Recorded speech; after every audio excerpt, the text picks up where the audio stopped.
ಕನ್ನಡ ಮತ್ತು ಕನ್ನಡಿಗರನ್ನ ಕೆಣಕಿದ್ರೆ ಏನ್ ಆಗುತ್ತೆ ಅನ್ನೋದನ್ನ ಈಗ ಫೋನ್ ಪೇ ಸಿಇಒ ಬಳಿ ಕೇಳಬೇಕು. ಯಾಕಂದ್ರೆ ಕನ್ನಡಿಗರ ಬಗ್ಗೆ ಮಾತನಾಡಿದ್ದಕ್ಕೆ ಫೋನ್ ಪೇ ಸಂಸ್ಥೆ ಭಾರಿ ದೊಡ್ಡ ಸಂಕಷ್ಟಕ್ಕೆ ಸಿಲುಕಿದೆ. ಹೇಗಿದ್ದಾಗಲೇ ನಟ ಕಿಚ್ಚ ಸುದೀಪ್ ಕೂಡ ಫೋನ್ ಪೇಗೆ ಬುದ್ಧಿ ಕಲಿಸಲು ಮುಂದಾಗಿದ್ದಾರೆ ಎಂಬ ಸುದ್ದಿ ಸಂಚಲನ ಸೃಷ್ಟಿ ಮಾಡಿದೆ. ಹಾಗಾದ್ರೆ ಕನ್ನಡಿಗ ಕಿಚ್ಚ ಸುದೀಪ್ ಕೈಗೊಂಡಿರುವ ಆ ಕಠಿಣ ನಿರ್ಧಾರ ಏನು ಅಂತೀರಾ? ಈ ಸ್ಟೋರಿ ನೋಡಿ. ಅಂದಹಾಗೆ ಖಾಸಗಿ ಕಂಪನಿಗಳಲ್ಲಿ ಕನ್ನಡಿಗರಿಗೆ ಮೀಸಲಾತಿಯನ್ನ ಕಡ್ಡಾಯಗೊಳಿಸುವ ಬಗ್ಗೆ ಕರ್ನಾಟಕ ಸರ್ಕಾರದ ಹೊಸ ಮಸೂದೆ ಬಗ್ಗೆ ಬಾಯಿಗೆ ಬಂದಂತೆ ಮಾತನಾಡಿದ್ರು PhonePe CEO Sameer Nigam. ಈ ಕುರಿತು ಸೋಷಿಯಲ್ ಮೀಡಿಯಾದಲ್ಲಿ PhonePe CEO Sameer Nigam comment ಮಾಡಿದ ನಂತರ ಸಂಚಲನ ಸೃಷ್ಟಿಯಾಗಿತ್ತು. ಕರ್ನಾಟಕದಲ್ಲಿ ಕನ್ನಡಿಗರಿಗೆ ಉದ್ಯೋಗ ಮೀಸಲಾತಿಗೆ ವಿರೋಧ ಮಾಡಿರುವ ಫೋನ್ ಪೇ ವಿರುದ್ಧ ಬಾಯ್ಕಾಟ್ ಅಭಿಯಾನ ದೊಡ್ಡದಾಗಿ ಶುರುವಾಗಿದ್ದು, ಕಿಚ್ಚ ಸುದೀಪ್ ಕೂಡ ಫೋನ್ ಪೇಗೆ ಬುದ್ಧಿ ಕಲಿಸಲು ಮುಂದಾಗಿದ್ದಾರೆ ಎನ್ನಲಾಗಿದೆ.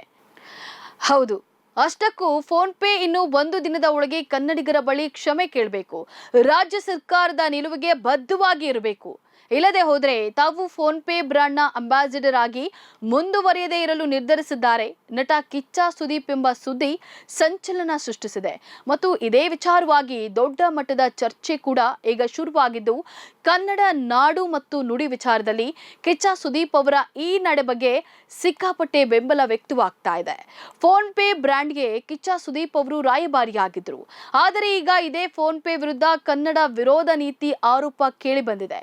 ಈ ಕುರಿತು ಇದೀಗ ಸೋಷಿಯಲ್ ಮೀಡಿಯಾದಲ್ಲಿ ಭಾರಿ ದೊಡ್ಡ ಚರ್ಚೆ ನಡೆಯುತ್ತಿದ್ದು, ಕನ್ನಡಿಗರಿಗೆ ನಮ್ಮ ರಾಜ್ಯದಲ್ಲಿ ಮೀಸಲಾತಿ ಕೊಟ್ರೆ ನಿಮಗೇನು ಸಮಸ್ಯೆ ಅಂತ ಕನ್ನಡಿಗರು ಪ್ರಶ್ನೆಯನ್ನ ಕೇಳ್ತಿದ್ದಾರೆ. ಇದಿಷ್ಟು ಒಂದು ಕಡೆ ಆಗಿದ್ರೆ, ಮತ್ತೊಂದು ಕಡೆ ಫೋನ್ ಪೇ ಅಪ್ಲಿಕೇಶನ್ ವಿರುದ್ಧ ಸಮರ ಸಾರಿದ್ದಾರೆ ಕನ್ನಡಿಗರು.